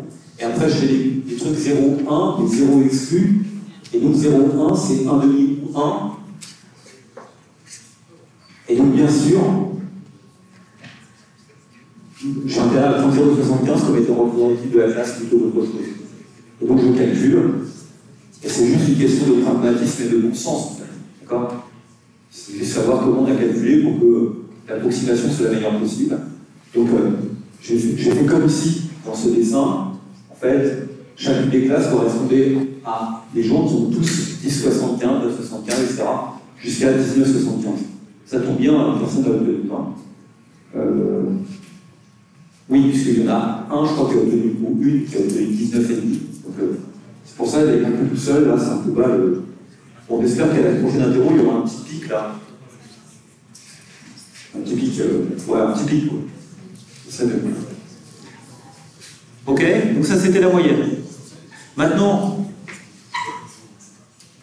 position, on a vu les trois paramètres de danse centrale, les trois indicateurs de danse centrale, le mode, la médiane et la moyenne. Donc, dans notre distribution, en tout cas des notes, alors qui est un peu bizarre à cause de ces pics, d'accord? Vous voyez qu'on a une situation typique qui est assez fréquente, où la moyenne, qui est 7,1 à peu près, la médiane, qui est de 7, on l'a vu, et le mode, donc qui est autour de 7, qui est là, d'accord? Je ne sais pas s'il est à 6,5 ou 7, En tout cas, ces trois valeurs sont à peu près en ligne. Ok? C'est le cas lorsque les distributions sont symétriques. Lorsque les distributions sont symétriques. Distribution symétrique, ça serait une situation où si vous prenez justement ce point au milieu, qui est à 7, d'accord, bah, d'un côté de la distribution sera l'image inverse de l'autre côté. Donc imaginez que prenez tous les étudiants, il y a autant de gens qui ont 0 que de gens qui ont 20, il y a autant de gens qui ont 19 que de gens qui ont 1, il y a autant de gens, ok, vous allez arriver à 10 de moyenne dans ce cas-là, et ça va former une distribution symétrique. Évidemment, le fait que la moyenne, la médiane et le mode soient égaux ne suffit pas à ce que la distribution soit symétrique. Ici, est-ce que la distribution est symétrique? Bah, Non. Voilà. Non, bien sûr, vous avez l'impression que non. Pourquoi? Parce que vous avez l'impression que ça s'étale un petit peu plus par là, d'accord? C'est un peu une illusion d'optique, parce que n'oubliez pas que ici, il y a cette espèce de truc avec des trous qui fait que ça perturbe un peu notre vision de la symétrie. Mais, sur un premier critère, l'égalité entre moyenne, médiane et mode, d'accord? C'est pas totalement stupide de penser qu'elle est symétrique. Ça ne suffit pas à ce qu'elle soit symétrique. Peut-être qu'on le verrait mieux, c'est peut-être ce que j'ai fait là, non? Peut-être qu'on le voit mieux ici, finalement, la symétrie, en regardant le pas à un point. D'accord? Ça serait là. Est-ce qu'elle est symétrique? Non, vous avez l'impression qu'il y a une queue, à droite, là, qui est fine, alors que de l'autre côté, c'est beaucoup plus épais. Bon, ça n'empêche pas le mode, la moyenne et la médiane d'être égaux. D'accord? Donc le fait de dire que la moyenne et la médiane soient égaux, ça ne suffit pas à caractériser la symétrie, mais ça peut être un signe de symétrie. Un exemple typique, c'est évidemment la distribution des revenus. Si vous prenez la distribution des revenus parmi les individus, vous êtes d'accord que le revenu moyen, il est supérieur au revenu médian. Je ne vais pas parler du mode. Le revenu moyen est supérieur au revenu médian. Pourquoi? Parce que dans la moyenne, il pleut. Dans la médiane, vous allez apporter autant de points à l'individu le plus riche qu'à l'individu le plus pauvre. D'accord? Et évidemment, l'individu le plus riche est beaucoup plus riche que l'individu le plus pauvre. Cela va de soi. Donc vous voyez bien que dans la médiane, bah, les deux contribuent de la même manière. D'accord?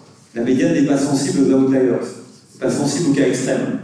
Alors que dans la moyenne, bien sûr, comme l'individu le plus riche est infiniment plus riche que l'individu le plus pauvre, bah, ça pousse la moyenne vers le haut. Et donc, toutes les distributions de revenus, les distributions de richesse, sont des distributions par construction, qui sont telles que la médiane est toujours inférieure à la moyenne. D'accord? C'est simplement la résultante de l'existence d'une égalité. La seule possibilité pour que la médiane soit égale à la moyenne, ça serait effectivement qu'il y ait une symétrie parfaite des deux côtés, ou bien que tous les gens aient le même niveau de revenu. Dans cet écart entre médiane et moyenne, vous avez aussi cette réflexion à avoir. Mais, voilà, la médiane, le mode et la moyenne sont à peu près égaux, et ça peut être le signe d'une distribution symétrique. Alors des exemples. Un exemple, voilà, c'est symétrie ou asymétrie, en fait, ce slide, il va commenter, d'accord? Ce qui est sûr, c'est que lorsque la distribution est symétrique, la médiane, la moyenne et le mode, ça c'est vrai. Mais ça, c'est pas vrai. Il ne suffit pas que le médiane, la moyenne et le mode soient égaux pour que ce soit symétrique, pour faire les notes de l'interro, bien sûr. D'accord? Si vous regardez cette distribution, c'est la distribution des ménages par l'ancienneté de leur logement. Je vais dire presque par construction, elle est asymétrique. Elle est asymétrique par construction. Déjà, c'est un modèle de durée, donc la durée des servantes cognitives. Et puis, il se trouve, c'est la réalité, c'est que les gens déménagent plus souvent lorsqu'ils sont relativement... il y a peu de temps qu'ils sont dans leur appartement. D'accord? C'est vrai aussi pour les variables de durée du chômage. Donc nécessairement, il y a beaucoup plus de monde là que de monde qui va être à quelque part. Il y a une asymétrie logique dans la distribution. Donc bien sûr que dans ce cas-là, et je crois qu'on avait calculé, on va calculer, ah bah oui, non. La classe modèle, c'est 0,5 ans, on avait calculé l'ancienneté médiane, d'accord, 9,4 ans, c'est là, ok. Et vous voyez que la moyenne, l'ancienneté moyenne, elle est de 14,7 années. Donc dans ce cas-là, je dis la distribution est très oblique à gauche. Je ne sais pas exactement ce que ça veut dire. Ça veut dire qu'elle rassemble beaucoup de masse sur la gauche. C'est quasiment par construction. D'accord, de la variable en question. Voilà une variable qui est totalement asymétrique, mais c'est normal quand on pense au phénomène qu'elle mesure. La distribution des notes, elle pourrait être symétrique, hein, entre 0 et 1, après tout. L'objectif, ça serait d'obtenir quelque chose qui soit relativement symétrique. Et il y a un objet qu'on aime bien, c'est ce qu'on appelle la courbe de Gauss. Et précisément, la courbe de Gauss, c'est une distribution symétrique remarquable, assez naturelle. On va montrer ça. Dans lequel, ben voilà, on a une variable qui peut prendre ses valeurs de moins l'infini à plus l'infini. Bon, ben, peut-être de 0 à 1, parce qu'on peut mettre, voilà. OK.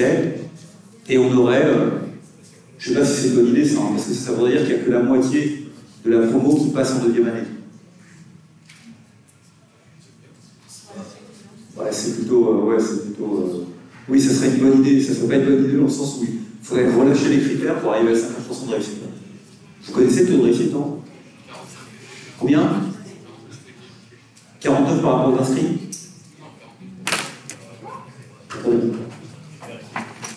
Juste pour qu'actuellement, il y a des étudiants qui m'ont... Ah ben, j'ai ça sur mon fichier Excel, si vous voulez. Bon, vous n'êtes pas là, mais si je l'ai là. Je vais vous dire combien c'est le taux de réussite.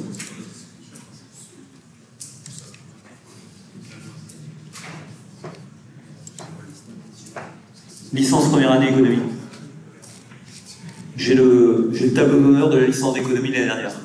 D'accord? Donc ça, c'est classé de 1, 17,5 de moyenne. D'accord? Et ça, c'est le rang. Bon, vous allez dire que je suis obsédé par les rangs des étudiants. Il se trouve que ce matin, il y a des étudiants qui m'ont demandé des lettres de recommandation. Regardez leur rang. Vous voyez? Donc à 10, le 616e à 10, donc à 616,5, d'accord? Et, d'accord, il y a 883 qui ont passé les examens, donc si on a mis une note, ok, par rapport aux gens qui ont obtenu une note. Alors des fois c'est des notes très brillantes, hein, d'accord, mais ça veut dire qu'on aura mis une note, c'est-à-dire qu'ils sont venus à l'ensemble des examens. Donc ça fait 883, et par rapport aux inscrits, 1171. Donc si c'est supérieur à 50%. Puisque ça fait 653 sur 1171. Ok, donc c'est supérieur à 50%. Oui, donc voilà, c'est peut-être finalement pas si éloigné de ça. D'accord? Il y a cette courbe de Gauss qui est le prototype même de la courbe symétrique, sous une forme en cloche comme ça, d'accord? Où on a une parfaite symétrie des gens autour de la valeur 10. Bon, ici, ça serait la valeur 10. Ok? Donc vous imaginez un système dans lequel vous mettez le plus d'effectifs aux gens qui sont 10 pour que ce soit le mode, et après vous faites décroître des deux côtés de manière totalement symétrique pour réduire toute la distribution. C'est une tentation que j'ai de temps en temps, de dire finalement de récolter les étudiants d'une manière gaussienne. Donc on pourrait prendre la distribution telle qu'on l'a et essayer de la renormaliser de manière à obtenir une variable gaussienne. Répartition de ce type-là des étudiants, qui n'est ni trop biaisé d'un côté, ni trop biaisé de l'autre. Ok? Si cette courbe s'est imposée dans l'histoire, c'est un truc qui ressemble. Ça se voit, c'est en terminale ou pas?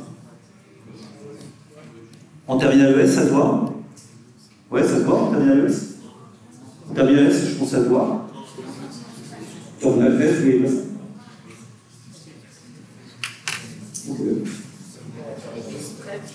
C'est peut-être un changement pour moi, mais quelques années, j'ai une fille qui a passé bac S. En ES, je ne sais pas si on fait ça, je pense pas. En S, vous faites ça, non? Non? C'était poisson en ES. En S, ce qui est le plus intéressant. Donc c'est quoi qui aurait cette forme-là? C'est exponentielle de moins d'un demi de x au carré, pour les gens qui aiment bien les maths. D'accord? Comment? Ah, en spécialité maths. Bon, et ce qui est intéressant dans cette courbe de Gauss, c'est qu'elle n'est pas choisie par hasard, quoi. D'accord? C'est une loi qui se répète en fait dans la nature. elle a une espèce d'ordonnancement, c'est loi, c'est pour ça qu'on l'appelle loi normale. Parce que c'est une manière normale, harmonieuse. Comment? D'accord. Bon, donc voilà, c'est une distribution symétrique. Ok? Donc, contrastez bien ça avec ça. Maintenant, sur le programme, c'est pas très intéressant. Je ne peux pas en faire grand-chose. Au programme, on peut vous demander si la courbe elle est symétrique ou pas, ou si vous constatez que la médiane, etc., vous déduisez que la courbe est symétrique, asymétrique. C'est tout ce qu'on vous demandera. D'accord? Ok. Je reviens aux caractéristiques de dispersion. Donc maintenant, la question, elle est comment sont dispersées les valeurs, donc les notes de la promo, parmi les étudiants? Quel est l'écart à la tendance centrale? Et donc, la question, c'est d'essayer de regarder s'il y a une certaine homogénéité, une certaine hétérogénéité. Donc, on veut comparer. Et donc, pour faire ça, on va introduire des caractéristiques de dispersion. L'étendue, l'écart type, l'écart absolu moyen, l'intervalle et le rapport interquantile. Bon, il y a des choses qui sont assez évidentes et un peu stupides. C'est quoi l'étendue d'une distribution? Ben, c'est la première chose à regarder quand vous regardez une distribution, c'est de regarder de combien à combien ça va. Donc les notes ici, là c'était les notes de l'année dernière. Ce matin j'ai été interrompu au moment où j'allais commencer à préparer le cours. Enfin, j'ai interrompu un moment, je n'ai pas modifié ça, d'accord. L'étendue de vos notes, les notes vont de 0 à 19,5, donc l'étendue c'est x max moins x min, c'est 19,5. Ça vous donne une idée de la dispersion des notes, d'accord. Vous voyez, c'est quand même pas mal pour une valeur maximale de 20. Ça signifie que le sujet n'est quand même pas totalement stupide. Ok? Donc c'est toujours intéressant à repérer, ne serait-ce que pour tracer l'histogramme, trouver la valeur minimum et la valeur maximum, d'accord? C'est la première chose à faire, en fait. Regardez l'étendue de la distribution. Ok? Donc quel est l'intérêt au-delà? Je ne sais pas. Enfin, c'est pas forcément très intéressant. Vous voyez bien qu'il peut y avoir ce qu'on appelle des points aberrants, qui ne fournit pas d'informations sur le phénomène. Et donc vous pouvez le voir de manière anecdotique, en disant on s'en fout en fait de savoir quelle est la valeur minimum et quelle est la valeur maximum. Mais bien souvent, il y a des non-linéarités dans la vie réelle, qui fait qu'il y a des événements extrêmes, l'individu qui est le plus riche, celui qui est le plus pauvre, un tremblement de terre qui peut arriver, des événements extrêmes qui sont importants, d'accord, qui ne sont pas qu'anecdotiques, qui peuvent être importants, qui peut même dicter beaucoup d'éléments pour les autres. C'est un livre qui s'appelait Black Swan. Décidément, je vais faire les esprits petit à petit. Sur les marchés boursiers, c'est le signe annonciateur d'une mauvaise nouvelle, d'accord? C'est bien souvent celui-là qui dicte finalement ce qui va se passer ensuite. Donc, les tremblements de terre, les effondrements boursiers, les faillites de banques, sont des valeurs extrêmes qui se situent dans les queues de distribution, donc dans les points vraiment importants au bout, qui semblent pas importants, mais qui sont pourtant ceux qui vont dicter en fait la suite. D'accord?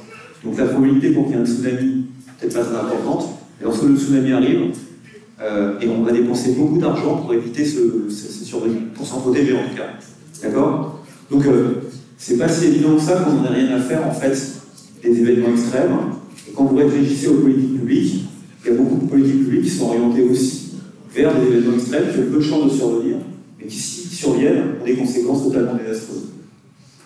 C'était pas le cas du réchauffement climatique, ça en est presque sûr que ça va survenir, mais, parce que ça a déjà commencé, mais voilà, il faut réfléchir un peu à cette question. C'était juste ce point-là. Maintenant, ce que vous voudriez vous l'avez tous compris, c'est mesurer l'écart à la moyenne.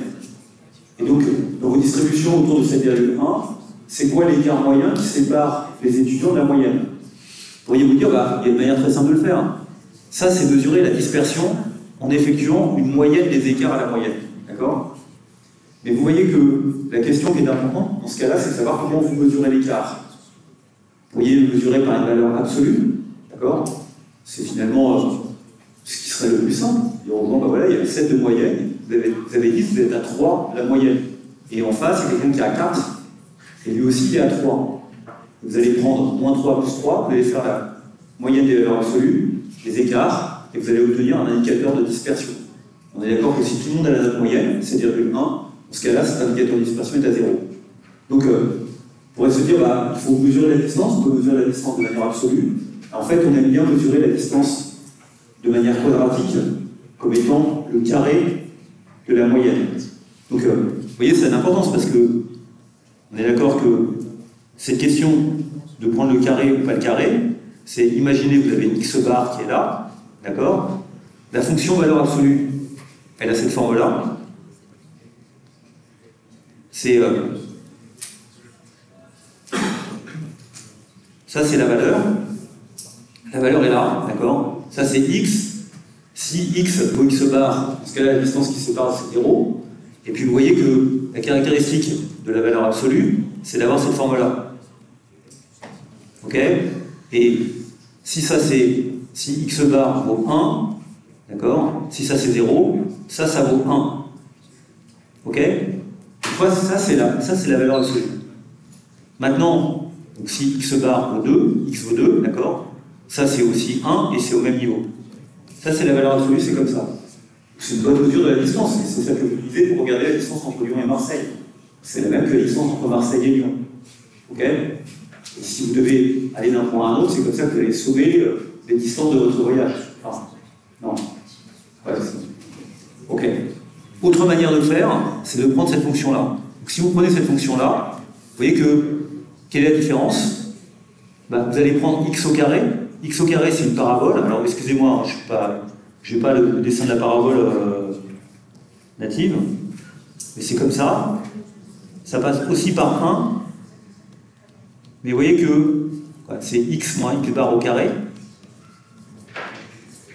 Ça, c'est x moins x bar. D'accord? En valeur absolue. Vous voyez que finalement, en prenant le carré, c'est ça le carré.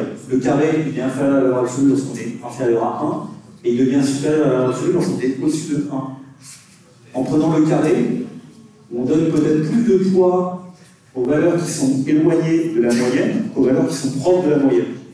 C'est une question de mathématiques pas n'importe. Donc c'est ce que je dis. En fait, le paramètre qu'on va mesurer, la variance ou l'écart type, elle va être basée sur la distance quadratique, d'accord? Et l'écart absolu moyen, il va distinguer, va être basé sur l'écart moyen. Et curieusement, c'est pas curieusement, on préfère utiliser la variance que l'écart absolu moyen.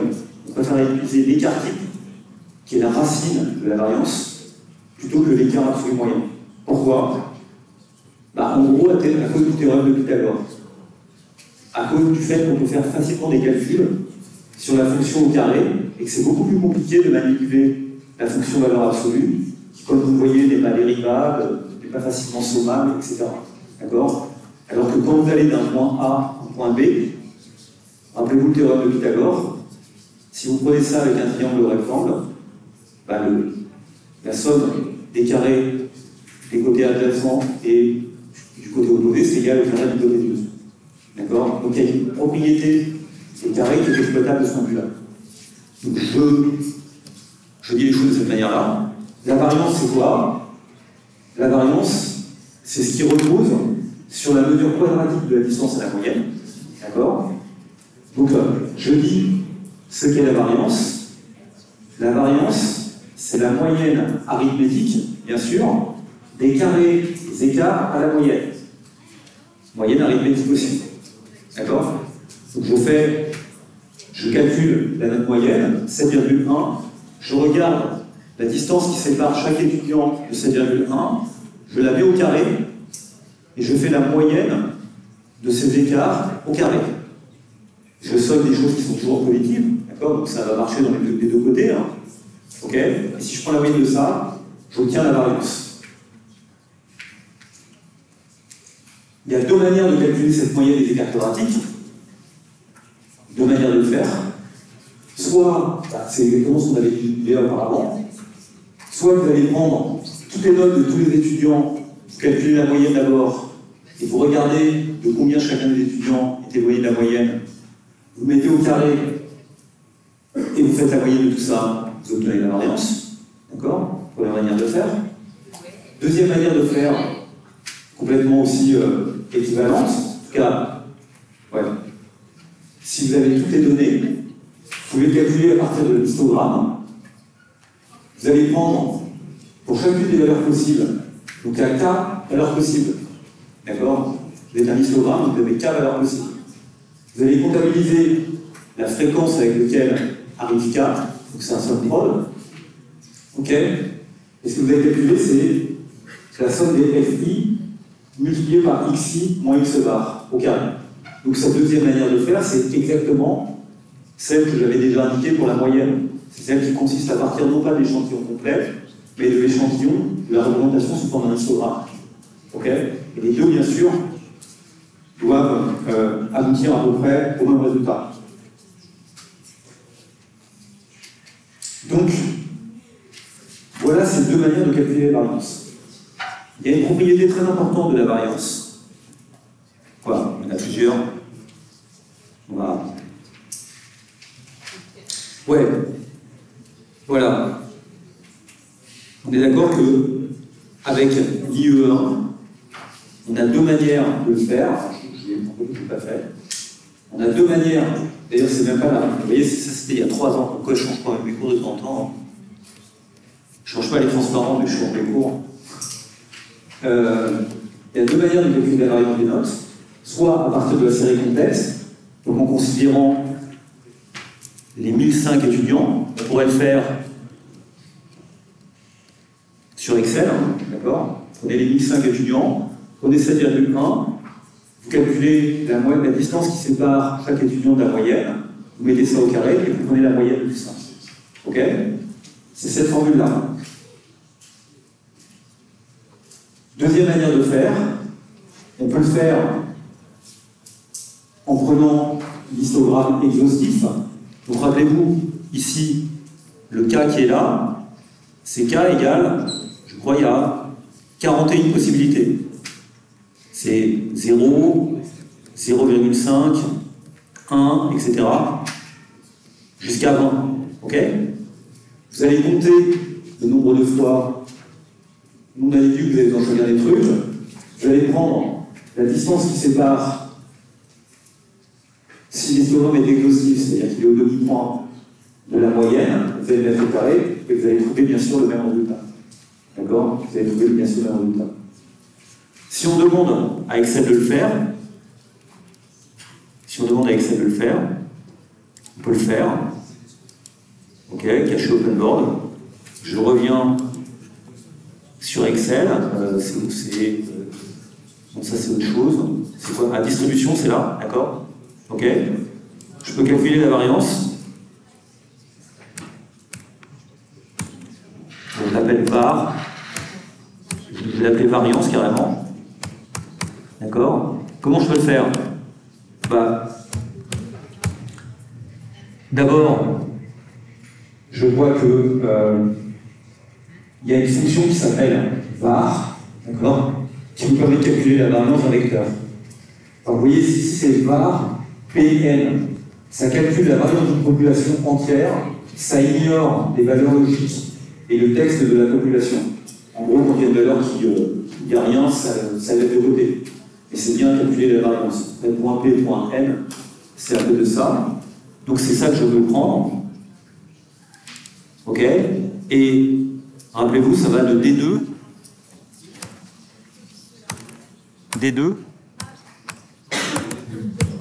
à D1600, puisqu'il y a 1005 étudiants. Si je montre ça, j'obtiens la variance. 10,94.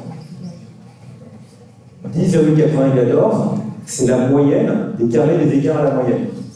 N'oubliez pas que, comme il s'agit d'un carré, quand vous avez un écart de 2, entre 7,1 et 5,1, ça met cet écart au carré. Donc ça fait une moyenne des carrés. D'accord? Et donc, on a un problème avec la variance, c'est que la variance, elle n'est pas exprimée dans la même unité. Ça veut dire quoi, ce 10,94? Le problème, c'est qu'on a comptabilisé des écarts qui sont en fait des écarts au carré. Et donc, ce qu'on fait ensuite, c'est qu'on va prendre ce qu'on appelle l'écart type. L'écart type, c'est faire quoi? C'est prendre la variance, ça n'existe pas ça, ah oui, la racine En français, ça existe. Ici. On va prendre la racine carrée de la variance. Et la racine carrée de la variance, vous voyez, c'est comme on a rajouté des carrés. Après, on enlève le carré pour dire oui, donc ça ne va pas. D'accord? Vous comprenez, ça ne va pas. Hein. S'il y a un écart de 2, en fait, ça fait 4. Donc c'est pour ça que le 10, il est énorme. C'est pas ça l'écart moyen qui vous sépare de la moyenne. Ça voudrait dire qu'il y a plein d'autres qui ont 17 et plein d'autres qui ont 3. Non, c'est pas ça. En fait, le problème, c'est que comme ça, c'est impliqué au carré, pour avoir un truc qui soit plus homogène, exprimé dans la même unité, on va prendre sa racine. Et c'est ça l'écart type. D'accord? Donc l'écart type, c'est 3,30. C'est ça l'écart type, c'est 3,30. Ok?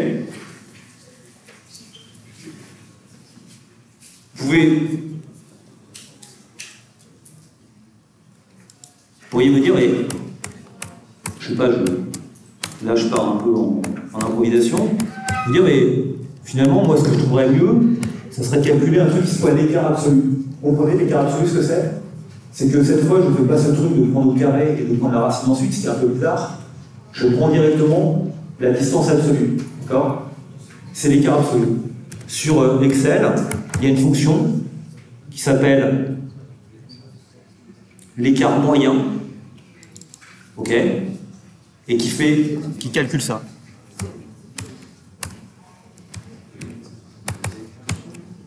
D'accord? Ce qui est en dessous, là, ce que je viens de calculer, 2,61, c'est l'écart moyen. C'est-à-dire que je n'ai pas pris le carré des écarts, hein, si j'ai pris la racine, j'ai pris directement la valeur absolue. D'accord? Et je trouve 2,61. Donc ça veut dire quoi? On est d'accord? On a 7,1 comme notre moyenne, et puis la moyenne qui sépare les gens en écart absolu de ça, c'est 2,61. La moyenne des carrés, c'est 10,94, et la racine de la moyenne des carrés, c'est l'écart type, c'est 3,30. Bon, quelle propriété on a pour la variance? Je reviendrai après sur quelle propriété on a. On est d'accord que la variance, là je parle de la variance, comme c'est une moyenne des carrés, elle est toujours positive ou nulle. Elle ne peut pas être négative. D'accord? Ça paraît logique. Si la variance était nulle, par définition, puisque vous prenez le carré, ça voudrait dire que tout le monde a obtenu la même note. Ça ne peut pas se compenser d'un côté et d'un autre. D'accord? Si le carré était nul, ça veut dire que tout le monde aurait obtenu la même note. D'accord?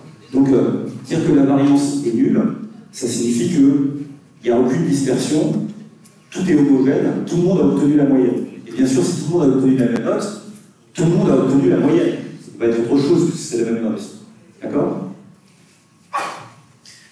Donc on voit bien que plus elle est éloignée de 0, plus il y a de dispersion. C'est comme ça, c'est bien ça, on peut mesurer la moyenne des carrés. Il y a une propriété qui est très intéressante d'un point de vue pratique, et donc c'est un petit défi que de la démontrer. En fait, elle est très facile à comprendre. Il se trouve que la variance, c'est la moyenne des carrés des écarts à la moyenne. D'accord? La moyenne des carrés des écarts à la moyenne. Mais c'est aussi la différence entre la moyenne de la variable au carré moins le carré de la moyenne. C'est aussi la variance, ça peut aussi s'exprimer comme étant la moyenne des carrés de la variable moins le carré de la moyenne. Je vous montre ça. Je suis parti de cette définition. D'accord? C'est la définition qu'on a donnée. On peut l'écrire soit en termes de fréquence, soit avec autre chose. Ça ne change strictement rien à la démonstration. Évidemment, xi moins x bar au carré, vous pouvez le développer comme étant une identité remarquable. C'est xi au carré plus x bar au carré moins 2 fois le produit xi x bar. D'accord? A plus v au carré, c'est a carré plus b carré plus 2ab. Ensuite, la difficulté, c'est que ici, vous faites une sommation, d'accord, sur les i. Vous voyez, il y a des termes x bar, c'est la moyenne, ça dépend de i, et xi, bien sûr, dépend de i, etc. Vous pouvez distribuer les différentes sommes sur les différents termes. Le premier terme, c'est somme des fi multiplié par xi au carré. C'est celui-là. Le deuxième terme, c'est la somme des FI multipliée par x bar au carré. Mais la somme des FI multipliée par x bar au carré, n'oubliez pas que la somme de FI est égale à 1 par construction. Donc, ceci, par construction, c'est égal à 1. Et comme le x bar n'a pas de i derrière lui, d'accord, il peut se factoriser. Et puis le dernier terme, c'est moins 2 fois la somme des fi, xi, x bar. Le x bar, il se factorise. On peut le mettre devant. D'accord? Et la somme, ça, la somme des fi, xi, c'est égal à quoi? Par définition, c'est x bar. Puisque la moyenne, c'est la somme des fx. Donc si maintenant, je regarde tous ces termes-là, le premier, c'est la somme des fi fois x au carré. Le deuxième, c'est plus quelque chose qui somme à 1 multiplié par x bar. Et le dernier, c'est moins 2 fois x bar multiplié par x bar. Puisque ceci est égal à x bar. Et donc, on arrive à ce résultat, qui est celui dont je vous ai parlé, que la variance, c'est aussi, c'est quoi le somme des fx ici au carré? C'est la moyenne du carré de la variable. Somme des fx ici au carré. Prenez toutes les notes des étudiants et vous leur mettez leurs notes au carré. Vous faites la moyenne sur ça. D'accord? Et ensuite, vous enlevez quoi? Vous enlevez le carré de la moyenne. Et bien ça, c'est la variance. La variance, c'est à la fois la moyenne du carré des écarts entre la variable et sa moyenne, mais c'est aussi l'écart entre la moyenne de la variable au carré moins le carré de la moyenne. D'accord? C'est ça. La variance, c'est à la fois la moyenne du carré de l'écart, et c'est aussi l'écart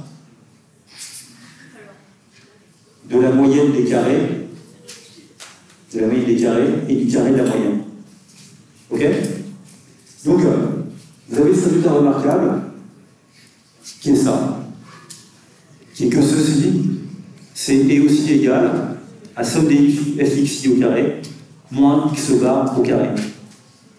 Donc, si vous voulez calculer la variance sans trop vous fatiguer, vous prenez toutes les notes des étudiants, vous mettez les notes au carré, vous calculez la moyenne du carré, d'accord? Et vous retirez à ça le carré de la moyenne. Ceci, c'est la variance. C'est la même chose que la variance. C'est une autre manière de calculer la variance. Et quelquefois, c'est beaucoup plus facile de calculer comme ça que dans l'autre sens. Ok.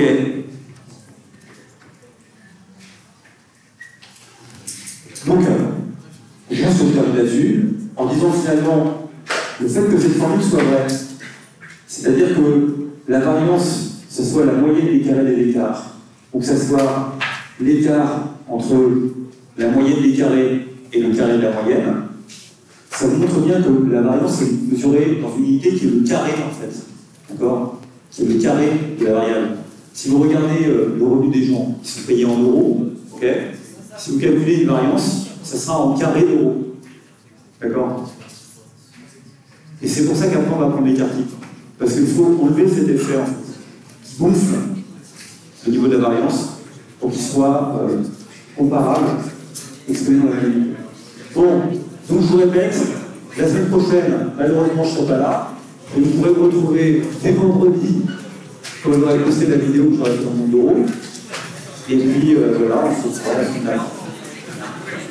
Merci de votre attention. N'oubliez pas de prendre des suppléments. N'oubliez pas de prendre des délégats si vous avez pas pris. Une question.